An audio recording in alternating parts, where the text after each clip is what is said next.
Y en caso de que tengan cualquier pregunta... Vamos a pasar al nuevo micrófono por si alguno quiere decir algo. Hello, Mr. Weber. Thank you for coming here and Muchas gracias por venir, Dr. Weber. thank you for making the Muchas gracias por investigar este tema y por darnos mayores esperanzas a los aquí presentes.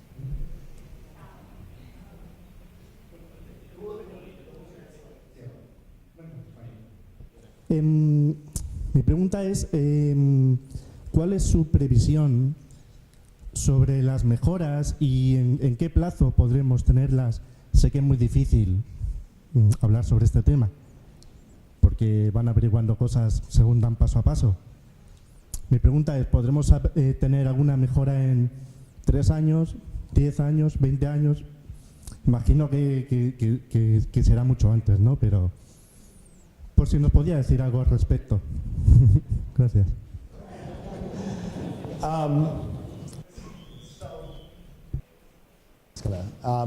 So I would say that the timeline for this is not 15 years or 10 years. I think saying, you know, when are you going to find a cure for Angelman syndrome, that's a little harder. Perdón, se trata de... No quiero hablar de un marco temporal, no hablamos de 20 ni 15 años, sino creo que bastante antes. Creo que los ensayos clínicos con aminociclina constituyen el primer paso. En mi opinión, hay otros 3 ensayos clínicos potenciales que están ahí. Quizá el factor de eliminación, lo importante sería conseguir niños que participen en esos ensayos clínicos. Y creo que ahí es donde la comunidad internacional sería de gran importancia. Tengo que decir que estoy muy impresionado con la organización y viendo todas estas familias reunidas, lo veo algo muy positivo. Y este tipo de organización va a ser de gran ayuda para los ensayos clínicos futuros. Pero no creo que podamos hablar de 15 años, no creo que hablemos de 10 años. Yo creo que los pequeños pasos se irán identificando nuevas cosas importantes y yo creo que la aminociclina va a ser el primer paso sin duda. Las pequeñas mejoras son mucho mejores que no mejorar en absoluto. Entonces tenemos que ver estrategias más amplias como la activación del gen paterno, por ejemplo, que pueden tener un impacto grandísimo. Así que siempre lo que buscamos es algo que puede mejorar la coordinación motriz, evitar las convulsiones, mejorar el sueño o incluso la memoria, acabar con los problemas de memoria. Y yo creo que esos son los pasos primeros y lo demás vendrá a posteriori. Yo soy la secretaria de la unidad monográfica que hay en Puerta de Hierro.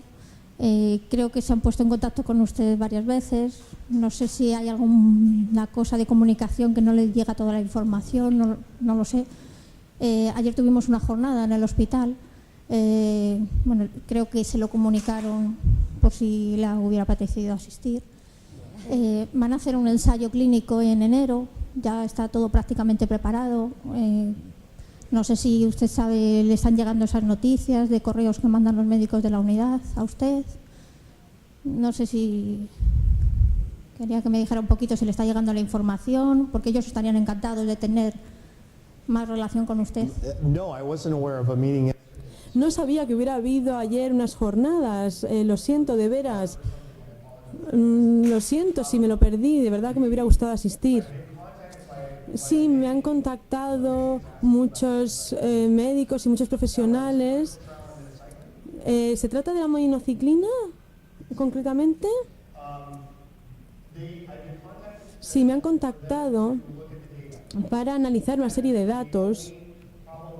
El único problema de analizar los datos es que se trata de temas confidenciales, entonces puede que haya problemas con la universidad si yo difundo los datos. Entonces estamos intentando publicar los datos lo antes posible para que no haya problemas de confidencialidad. Si tiene un médico concreto que quiera hablar conmigo, si hay alguien que quiera hablar conmigo, no tengo ningún problema, estaré encantado de hablar con esta persona. Tengo algunos de los datos aquí y puedo mostrarlos. Hemos trabajado estrechamente con médicos en Australia con sus ensayos clínicos y hemos estado utilizando nuestros conocimientos sobre ensayos con aminociclina en Estados Unidos para que sus ensayos clínicos sean lo mejor posible. Y me estaré encantado de hacerlo aquí también, por supuesto.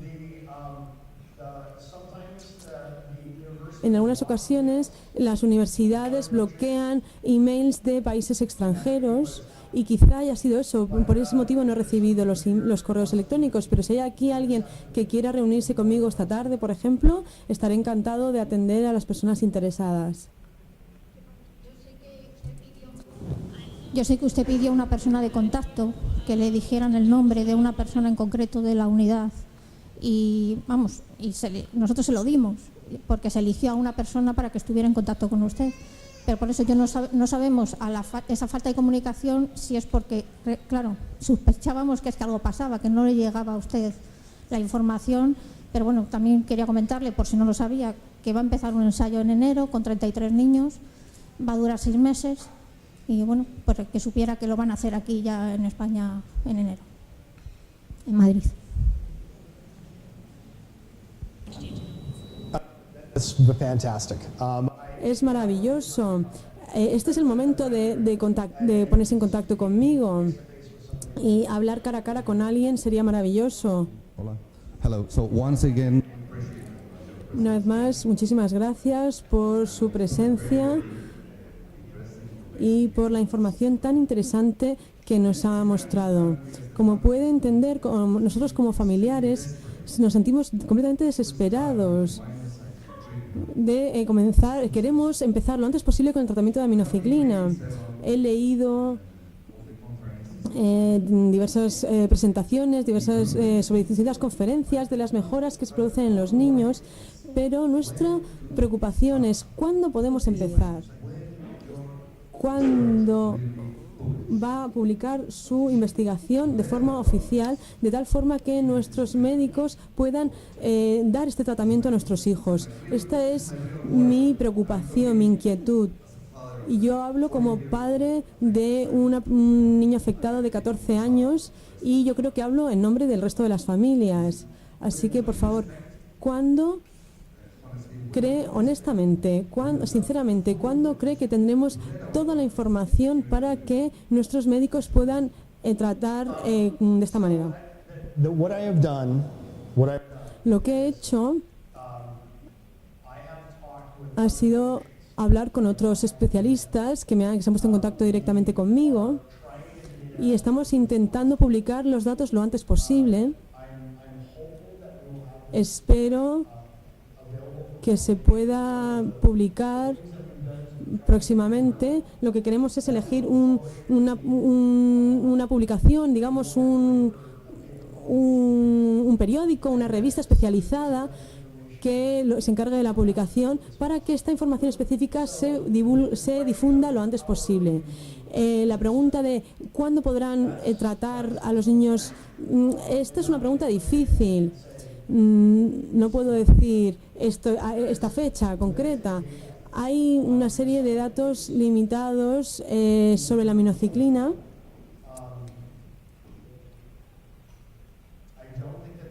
Yo creo que no hay información sobre la aminociclina para niños por debajo de los 4 años, menores de 4 años. Así que para esos casos habría que hablar con un pediatra.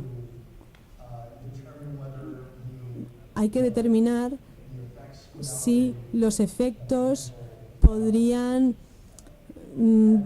dificultar o podrían tener efectos adversos en niños menores de 4 años, por ejemplo.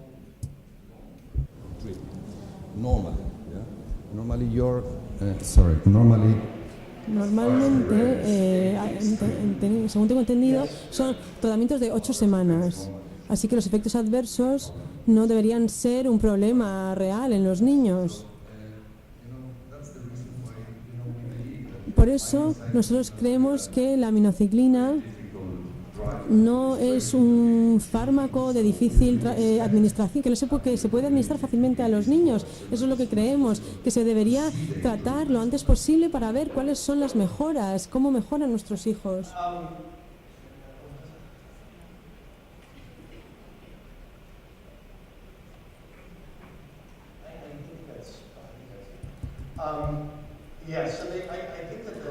Yo creo que el consenso que existe entre los científicos es que las 8 semanas de tratamiento son lo suficientemente es el periodo suficiente para ver los resultados.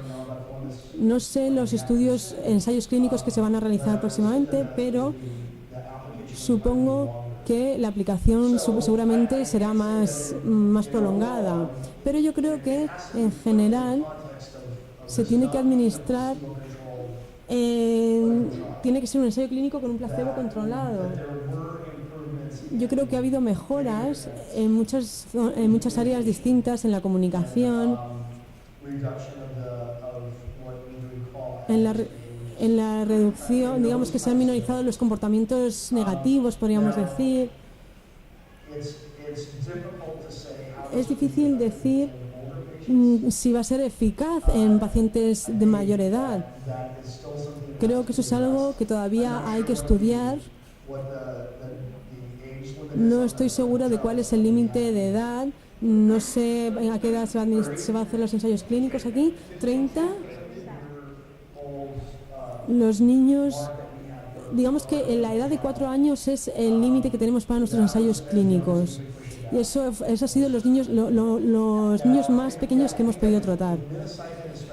Con la aminociclina hay muy pocos efectos secundarios que conozcamos de momento. Pero en los fármacos de uso prolongado no sabemos de momento. Necesito las especificidades de los ensayos clínicos, pero me atrevería a decir que podríamos hablar de que muchos de los efectos que hemos visto se verán rápidamente con la aminociclina. Depende de cada paciente en gran medida, y eso es lo que vamos a ver de cualquier terapia, que va a actuar de forma diferente en los distintos pacientes. Me alegro saber que el ensayo clínico va a tratar pacientes adultos, porque creo que es importante expandir las edades, tratar distintas edades, porque cuanto mayores son los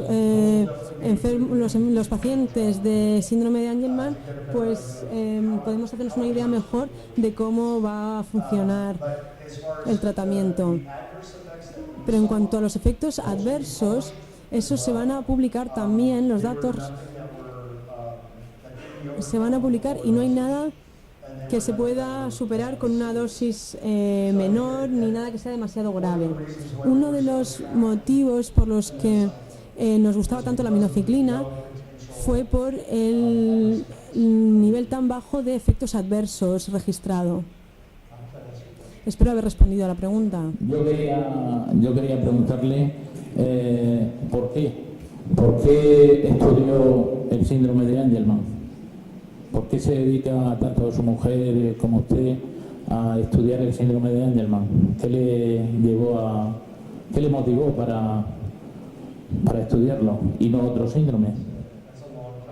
Esa es una pregunta con una respuesta muy larga. Estaba investigando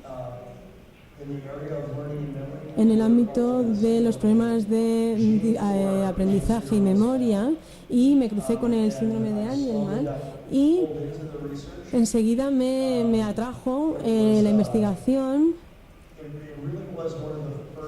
Fue uno de los primeros síndromes que afectan a un único gen que habían sido identificados. Y había un modelo de ratón que podía utilizarse. El modelo de ratón era uno de los mejores modelos que se habían creado, y digamos que me llevó a la investigación. En un momento de mi vida estaba estudiando síndromes y me centré en Alzheimer, en la enfermedad de Alzheimer, pero digamos que realmente fueron los padres los que me dijeron no vuelve al síndrome de Angelman. El hecho de ser padre, tener mis propios hijos, hace que cambie tu perspectiva de las cosas. Y yo creo que continuaré estudiando con el síndrome de Angelman hasta que me retire, hasta que me jubile, digamos. Que si el hecho de que usted investigue con ratones adultos puede hacernos pensar a los padres que tenemos niños mayores que pueda ayudarles a ellos. Aparte de, yo sé que el ensayo clínico suyo ha sido entre 4 o 12 años. Si piensa que puede ayudar a los mayores, ya que usted trabaja con ratones adultos, según ha comentado antes. También quería decirle que nuestros niños, la mayoría de los que estamos aquí, vamos a poner a nuestros hijos en el ensayo clínico que va a haber en Madrid en el Puerta de Hierro. Y bueno, por lo menos a mí, particularmente como madre, me gustaría que hubiera una conexión entre usted y los ensayos que se van a hacer. Es una pregunta difícil.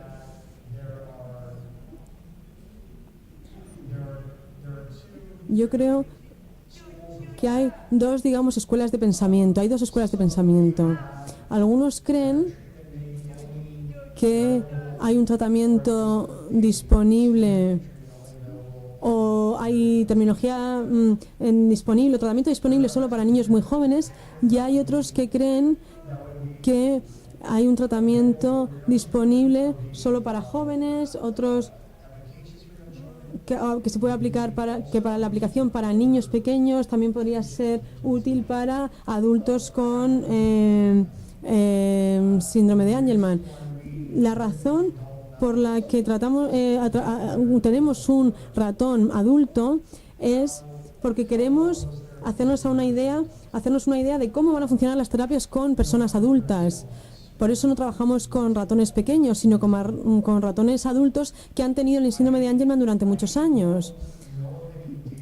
No tengo ningún dato ni he tenido ningún hallazgo de investigación que me haya hecho pensar o me haya dado el hecho de que una terapia no va a tener efectos positivos en un adulto. Así que, en mi opinión, yo no distingo entre adultos, sino la razón por la que cogemos niños pequeños, no cogemos niños muy pequeños en el tratamiento de aminociclina es porque en los ensayos clínicos se han utilizado de los años de 14 a 12 años y no inferior a 4 años, perdón, de 4 a 12 años y no por debajo. Entonces así podemos comparar los datos de los ensayos clínicos que ya tenemos, porque estamos poniendo las mismas medidas de superación. Entonces podemos comprobar si ha habido cambios en la aminociclina utilizando el mismo rango de edad. Como he dicho antes, yo creo que eso fue un error. Deberíamos haber ampliado el espectro de edad, el rango de edad.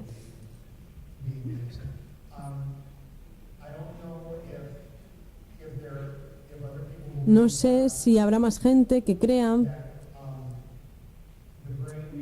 que el cerebro se concretiza más cuando eres más joven y entonces se puede manipular más fácilmente cuando crecemos.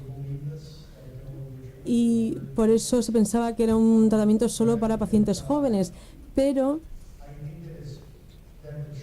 yo creo que la capacidad de tratar personas con síndrome de Angelman es más dependiente de la persona en sí que de la edad. Somos todos distintos, todos tenemos un aspecto diferente, tenemos genes diferentes y muchas de esas interacciones entre los genes van a tener una influencia sobre cómo va a tratarse, cómo va a funcionar la terapia, ya si tenemos diabetes, Alzheimer o lo que sea. Entonces eso me preocupa más que lo que es la edad en sí. Que precisamente mi hijo ahora es cuando más está avanzando, tiene 21 años. Entonces, por un lado escucho que los niños más pequeños tienen como más plasticidad, aprenden más pronto, pero sin embargo yo veo ahora que es cuando más está avanzando. ¿Esto es normal? Creo que en el caso del síndrome de Angelman sí, es así. Los marcos temporales han cambiado en los últimos 20 años.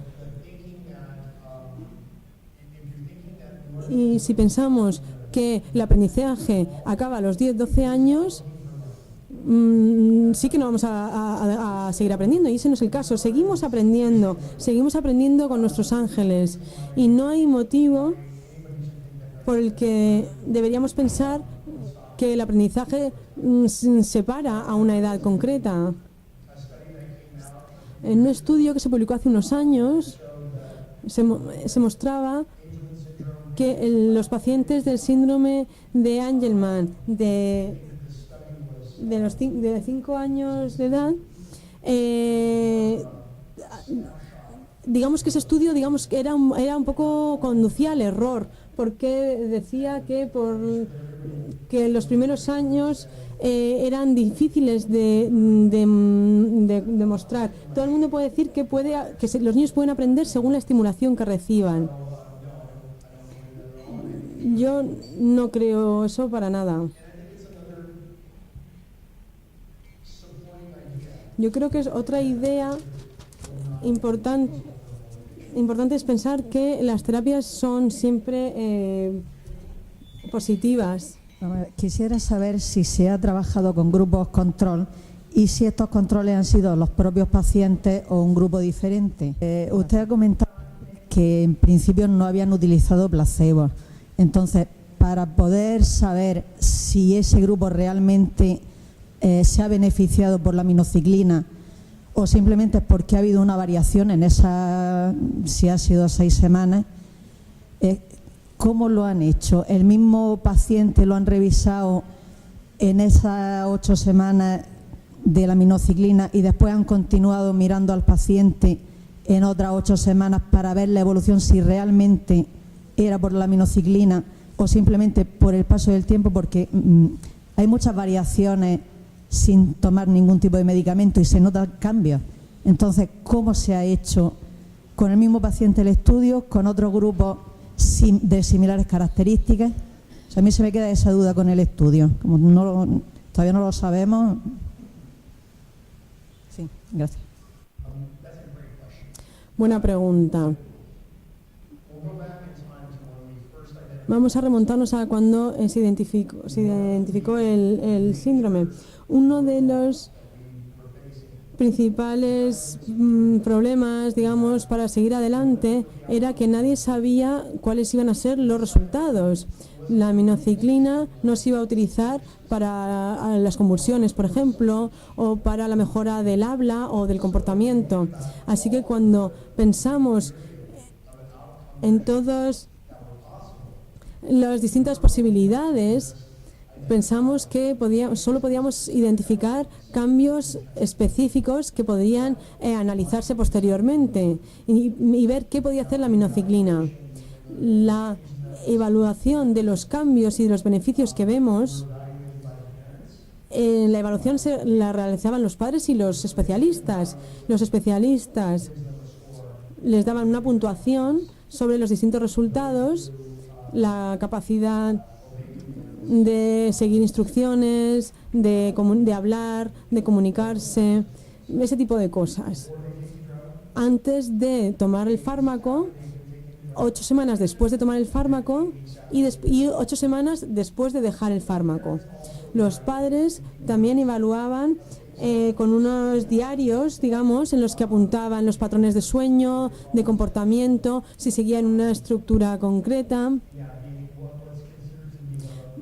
lo que se considera en las capacidades de aprendizaje diarias de la vida, digamos, ir al cuarto de baño, lavarse a sí mismo. Analizamos todas esas cosas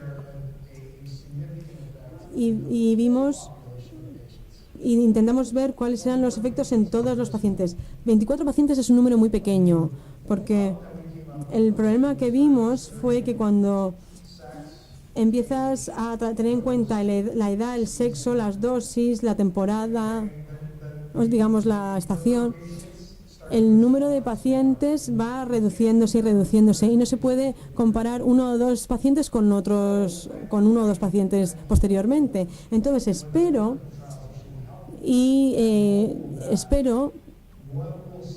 que, y creo que la razón por la que pensamos que tiene un efecto es que en todas las medidas de los fármacos lo que quisimos ver, lo que vimos fue que no parecía un procedimiento clásico, no era lo que anticipábamos. Sin un control de placebo es imposible ver. La aminociclina puede tener un efecto en estos resultados concretos. Entonces, los futuros ensayos clínicos podrán medir esos resultados y decir, estas son las zonas en las que podemos trabajar, estas son las zonas en las que podemos tener beneficios, y a partir de ahí habrá que determinar si queréis tratar a vuestros hijos con aminociclina y si va a ser positivo, una vez que tengamos los resultados en la mano. No hay controles internos en cuanto a placebos. Hay, digamos, observación no solo por parte de los especialistas, sino de los padres también. Desgraciadamente, y esto es un punto muy importante, los resultados clínicos que ya se han establecido son horribles para analizar el síndrome de Angelman, porque es una herramienta demasiado agresiva, no es sensible, no se centra en las diferencias, son muy pequeños para los niños pequeños, pero muy grandes para los adultos. Digamos que no. Una de las soluciones que proponemos, y hemos pedido una subvención al gobierno de Estados Unidos, es para desarrollar un nuevo kit de herramientas que funcionen específicamente en niños con síndrome de Angelman y que sean específicos para ellos, y tener esas medidas para ver cuáles van a ser los resultados o los efectos y se puedan cuantificar los efectos adversos o secundarios en el caso del síndrome de Angelman. Voy a darles un ejemplo de una de las cosas en las que estamos analizando. Es fijarnos en cómo andan, por ejemplo, en sus movimientos. Tenemos una maquinaria muy sofisticada que analiza el tipo de movimiento. Entonces, en un ensayo con aminociclina, lo que hacemos es analizar al paciente y decir, parece que mejoran en la forma de andar, pero eso no lo puedes publicar, no puedes ponerlo en papel, eso no se puede cuantificar. Es una percepción. Entonces, esas son las cosas en las que nos estamos fijando ahora. Las terapias con agua, por ejemplo, es algo muy específico para el síndrome de Angelman. No hay ningún ensayo que se centre en estas cosas. Especificidades sobre las convulsiones, por ejemplo. O distintos cambios en el comportamiento que podemos ver. ¿Cuánto tiempo puede durar su atención? ¿Cuánto tiempo están concentrados? Su fijación oral, por ejemplo, ¿cuánto tiempo mantienen la atención? ¿Se pueden cuantificar esas cosas? Sí, bueno, lo estamos intentando con los pacientes. Y estamos viendo a ver si recibimos el dinero para trabajar en ello y tener nuevos resultados para poder determinar si esto tiene un efecto o no, o podemos decir si tiene un efecto en niños con síndrome de Angelman. Entonces, todas estas cosas son las que tienen que evolucionar, porque son aspectos muy importantes de la terapia futura y que parece que nadie ha podido estudiar en el pasado. Y he aprendido mucho de los ensayos clínicos con aminociclina, y estas cosas tienen que hacerse antes de los próximos ensayos clínicos, a ser posible. Antes se ha dicho que estaba en vías de desarrollar, que solo había un gen implicado en la enfermedad del síndrome de Angelman, he entendido, y que estaban haciendo algunos estudios sobre si podría estar algún gen más implicado. aparte, ¿es solamente uno específico o pudiera ser, en ese sentido, están haciendo alguna investigación? ¿O yo he entendido mal o cómo? ¿Es solamente un gen o pudiera haber más genes implicados? Quisiera saber si en ese sentido están haciendo alguna investigación. Gracias.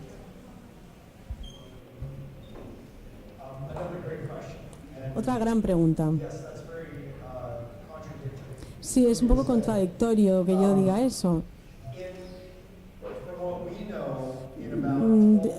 En el 12% de los casos vemos que no hay cambios en el gen V3A del heredado de la madre. No hay causa molecular ni genética que podamos ver que cause el síndrome de Angelman. Pero clínicamente hablando, el diagnóstico sería del síndrome de Angelman. Así que, o hay otro síndrome que es idéntico al síndrome de Angelman, o quizá haya otro gen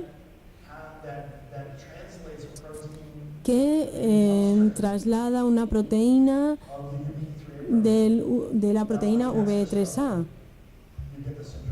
y que puedas verte afectado por el síndrome también. Yo creo que algunos científicos dirán que quizá hay otros genes implicados, pero no los hemos identificado hasta la fecha. En caso de que hubiera otros genes implicados, es muy probable que estén en la misma ruta bioquímica de donde está el gen V3A del síndrome de Angelman.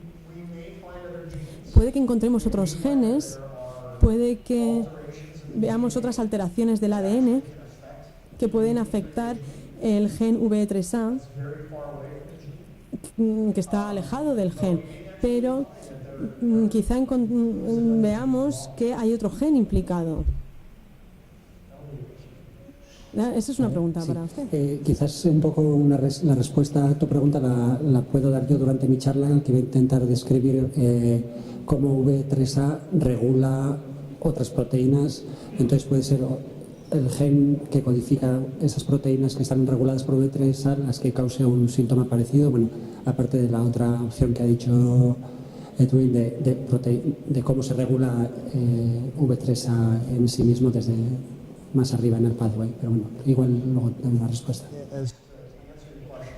En cuanto a la respuesta, el motivo por el que yo puedo hablar de un único gen es que si hay una mutación de ese gen o una alteración de ese gen, tienes síndrome de Angelman. Es distinto, por ejemplo, en el caso de la esquizofrenia o en el autismo, donde se están encontrando multitud de genes que causan el síndrome. Parece que ese no es el caso del síndrome de Angelman. Aunque haya otro gen implicado que cause el síndrome de Angelman, no hay combinaciones de genes. Y yo creo que ese es el aspecto importante. Es más fácil estudiar un trastorno que no es tan complicado. Es complicado en cuanto a los síntomas y en cuanto a cómo se manifiesta, pero a nivel molecular, para los científicos, es más sencillo que otros trastornos similares. Buenos días, gracias por estar aquí. El tratamiento con minociclina se ha hecho durante 8 semanas. Si se llegara a usar, ¿luego habría algún problema, algún efecto secundario de ser tan continuado? Hay bibliografía que muestra que largos periodos de tratados con aminociclina pueden causar problemas.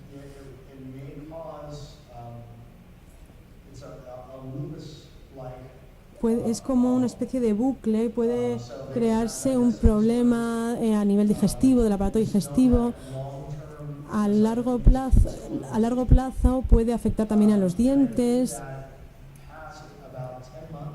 Después de 10 meses no se conoce los resultados cómo podrían ser. Me consta que hay estudios en que analizan los resultados a largo plazo del uso de aminociclina, porque se está utilizando para tratar muchos trastornos y están intentando entender lo que sucede con el uso prolongado de la aminociclina y viendo si la reducción de la dosis o si el hecho de administrar el fármaco de forma intermitente puede causar otros problemas. Para responder a su pregunta, después de 10 meses no se saben cuáles los resultados, cómo podrían ser. Gracias. Mire, es que quería saber, en los pacientes, normalmente el síndrome de Angelman tiene un electroencefalograma clásico. Entonces, los estudios que han hecho, cuando le han vuelto a hacer esos electroencefalogramas antes de la aminociclina y después de la aminociclina, o se han hecho resonancia magnética funcional, ¿han visto cambios reales en esos estudios? Porque claro, en el andar hay una serie de parámetros que es muy difícil comprobar, pero claro, un electroencefalograma o una resonancia magnética funcional, ahí sí son datos más reales, vamos a decir, más objetivos.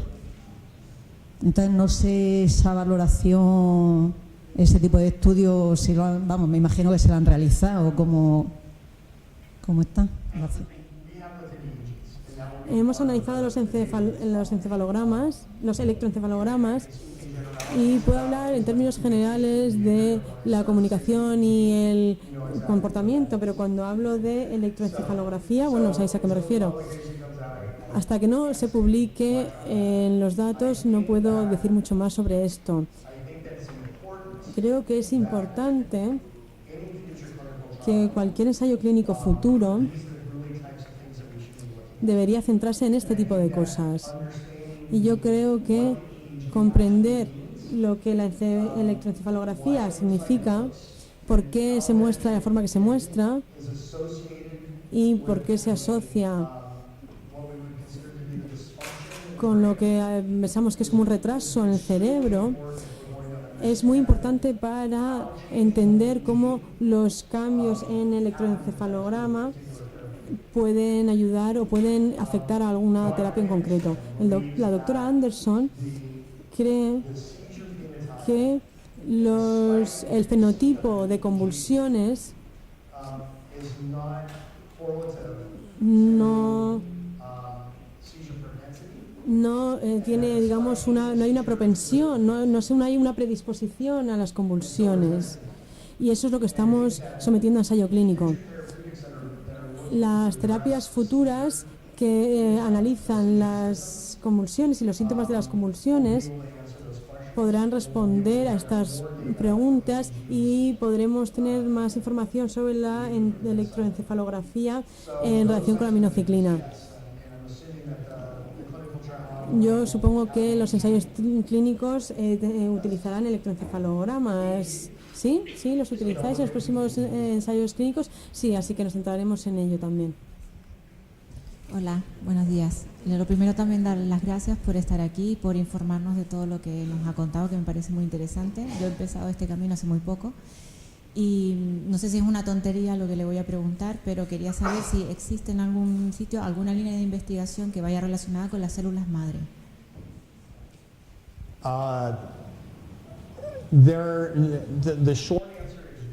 La respuesta más rápida es no.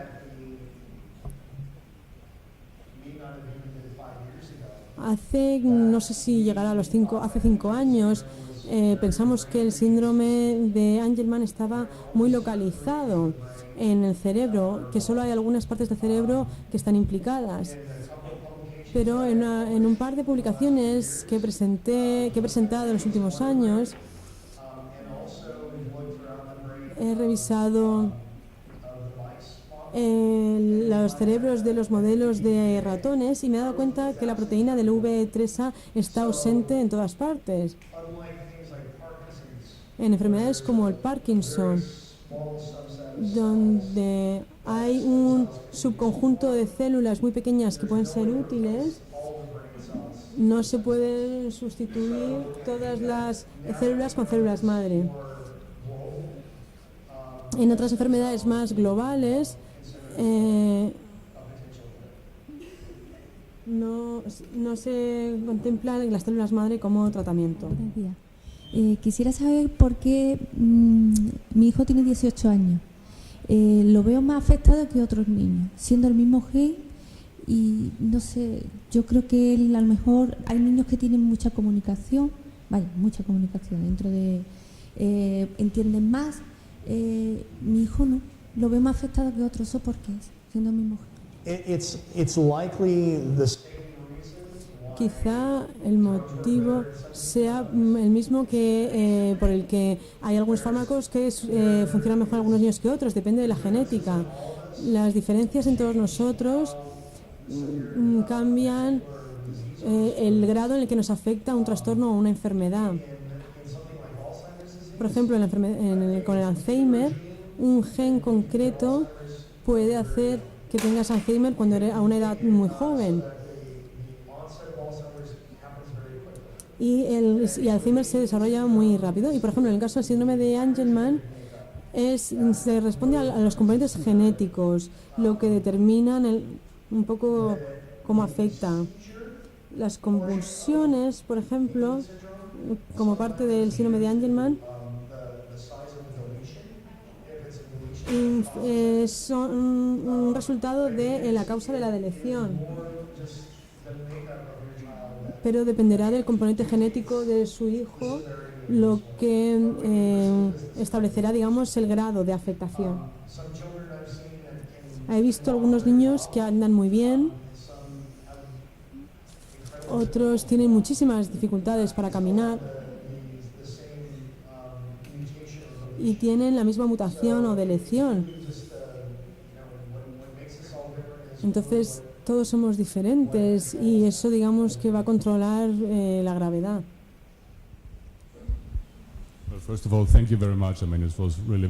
En primer lugar, muchas gracias. Apreciamos mucho que haya podido venir. Me gustaría hacerle dos preguntas. Me sorprende todas estas investigaciones que se están desarrollando en Estados Unidos porque hay muchas personas que están estudiando este síndrome tan raro. Y me sorprende mucho ver que hay tantas formas distintas de estudiarlo y sin duda es muy prometedor conocerlo. Mi pregunta es, ¿sabe usted de alguna investigación que se esté realizando en Europa? Y mi segunda pregunta es, ¿de dónde obtienen la financiación? Porque todas estas investigaciones deben ser muy caras. ¿Proceden de donaciones, de la industria farmacéutica? ¿De dónde procede en los Estados Unidos? Porque es algo que llama mucho la atención. Gracias. Ipe Al-Gushma, yo he publiqué un estudio con él. Él trabaja aquí en Europa. Y publiqué un estudio sobre los ratones y hay fundaciones que participan mucho en el síndrome de Angelman. El doctor Bernard Ben en Bélgica y hay el doctor Smith en Manchester. También hay muchas investigaciones que se están realizando fuera de los Estados Unidos. Yo las conozco mejor porque coincido con estos investigadores en las conferencias a las que voy. ¿Y de dónde obtenemos la financiación? De donde podemos. La financiación siempre es difícil. Sé que aquí en España la financiación sube y baja. En Estados Unidos también pasa lo mismo. Y las fundaciones, yo soy casi el único que apoya exclusivamente mi investigación.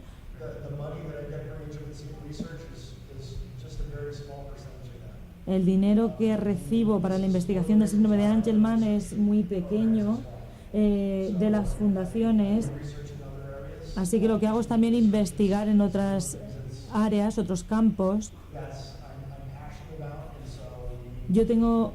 Me apasiona mucho el síndrome de Angelman, pero lo que hago es participar en otras investigaciones para obtener financiación Tengo estudiantes que vienen al laboratorio y quieren aprender y le digo, estamos haciendo esta investigación sobre el Alzheimer, estamos haciendo esta investigación sobre la esquizofrenia, estamos haciendo esta sobre el síndrome de Angelman. Y dicen, nosotros queremos participar en el síndrome de Angelman. La fundación del síndrome de Angelman es la que me proporciona la mayor cantidad de financiación para hacer lo que hago. Me apoyan muchísimo en la búsqueda de colegas que me puedan ayudar en la investigación.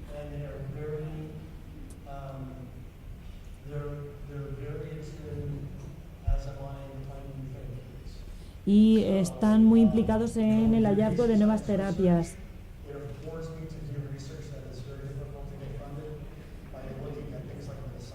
Y de esta forma he podido realizar investigaciones como la de la aminociclina. También recibo financiación del gobierno estadounidense. También obtenemos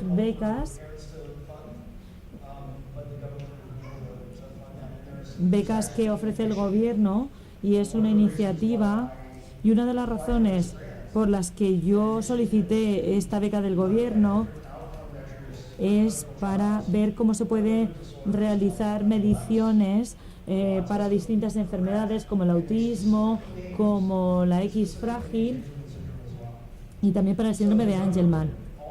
Así que el gobierno, al menos el de Estados Unidos, se está dando cuenta de que las cosas tienen que cambiar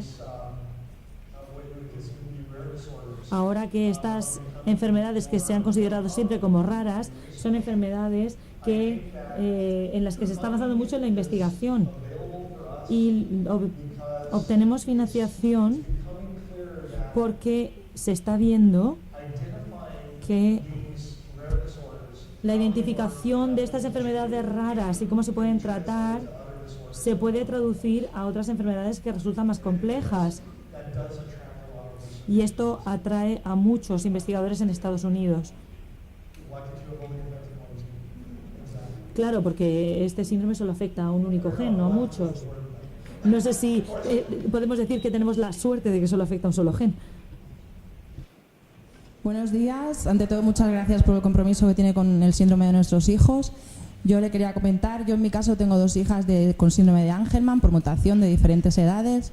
Entonces, cuando hablamos de mejoras del ensayo clínico, hablamos del síndrome de Angelman en general.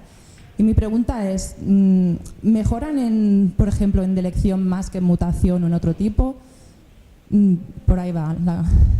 ¿Qué me puede decir? A ver qué puedo decir.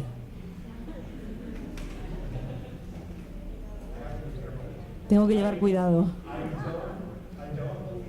No creo que ningún beneficio de una terapia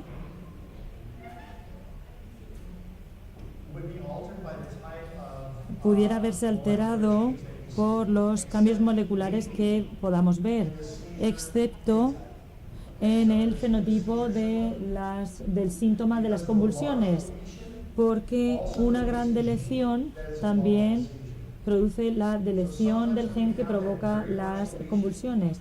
Así que cuando se produce una gran deleción, a veces estamos eliminando algo más que el gen V3A. Creo que las terapias que estamos estudiando todavía no hemos visto ninguna diferencia de si se trata de una mutación, de una deleción.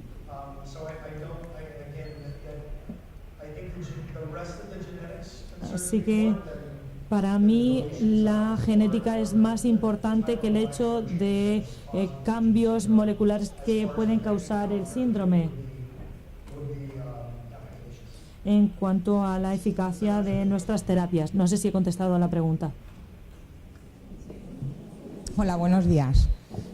Le doy las gracias por estar aquí. Mi pregunta es, yo tengo un niño con 18 años. Quisiera preguntarle si una vez el tratamiento de la aminociclina saliera a la luz y se le pudiera dar a cualquier niño, porque claro, mi hijo ya es mayor y usted en lo que ha sido su investigación era de 4 a 12, pero sí que se nos ha abierto un poco la esperanza al oír que aquí en Madrid se iba a hacer hasta los 30 años.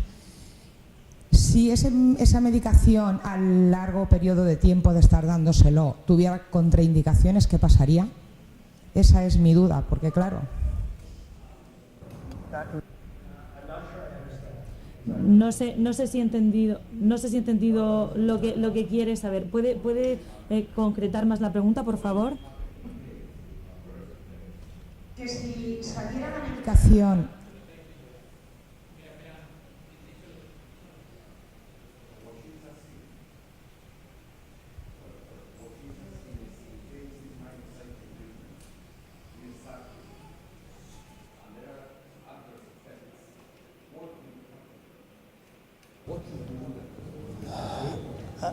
Okay, so that is dependent on the clinical trial. Eso depende del ensayo clínico y de quién realiza ese ensayo. En el ensayo en el que yo participé, cualquier efecto secundario o adverso se nos informaba inmediatamente. Esto lo llevábamos al tribunal interno, a la junta interna, y decidíamos si esa persona, ese paciente, iba a seguir con el tratamiento o no, de forma inmediata. No sé cómo se van a realizar los ensayos clínicos aquí, así que me temo que no puedo contestar esa pregunta. Pero en Estados Unidos los efectos adversos son algo que se tiene muy en cuenta y supongo que también se tendrá muy en cuenta aquí. No solo la persona que realiza el ensayo clínico o los padres, sino que hay otro ente, digamos, que es el que evalúa si ese tratamiento debe pararse. Cualquier paciente que forma parte o que participa en un ensayo clínico recibe información sobre la necesidad de informar de cualquier efecto secundario, cualquier adverso efecto. Por ejemplo, nosotros vimos algunos síntomas como, por ejemplo, el cansancio. Este es uno de los efectos secundarios de la aminociclina y es algo que se había comprobado previamente. Así que informamos al tribunal, a la junta de ello, redujimos la dosis y este cansancio desapareció. ¿Vale? Todos los efectos adversos o secundarios que hemos visto se pudieron tratar y creo que esto también va a aparecer en la publicación. Quería ponerle mi caso. Tengo unos mellizos afectados por el síndrome de lesión, microdeleción. Me están estudiando en el Virgen del Rocío. Yo no sé si hago bien en decir esto porque el estudio se va a publicar en una revista científica, pero yo creo que en otra mejor no me voy a ver.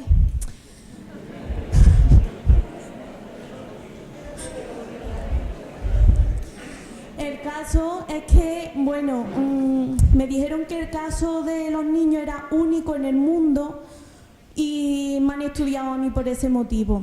Me hicieron pruebas de sangre, genéticas de sangre, de saliva y dieron normales, pero me preguntaron si tenía en la piel algún tipo de mancha y yo tengo una que en principio no le di importancia porque la tengo de nacimiento y dio pues que tengo células afectadas, algunas células afectadas con el síndrome de Angelman en mi piel. Yo quisiera saber si desde el hospital me dijeron que podría tener una importancia a nivel mundial, pero yo no sé hasta qué punto y si eso puede servir en algún tipo de investigación o yo qué sé, vamos, más que todo por poder ayudar en algo. Sí. Eres el primer caso que conozco de alguien que tiene gemelos o mellizos con el síndrome de Angelman, porque sé que hay padres que tienen varios niños, varios hijos con el síndrome de Angelman, pero no gemelos ni mellizos. Conozco una mujer que tiene 3 hijos afectados por el síndrome. En el contexto de la genética, creo que resulta muy interesante. Lamentablemente no soy un genetista y es muy difícil para mí saber eso qué significado tiene. Pero quizá mi colega aquí pueda decirte algo más. Yo creo que eso es el peso que es como a la hora del desarrollo de un organismo. En general todas las células tienen la misma información genética, pero hay veces que tenemos como una quimera de una mezcla de unas células, o sea que pasa la mutación no en la primera célula, sino cuando ya pasamos de una célula 2 a 4, a 8, a 16 y la mutación ha ocurrido a un estadio más tardío. Entonces esas células en la piel o donde sea que tienen esa mutación la han adquirido en una división posterior. ¿Cómo eso se puede aplicar para otros estudios? La verdad es que no sé el caso, entonces tampoco quiero meterme ahí.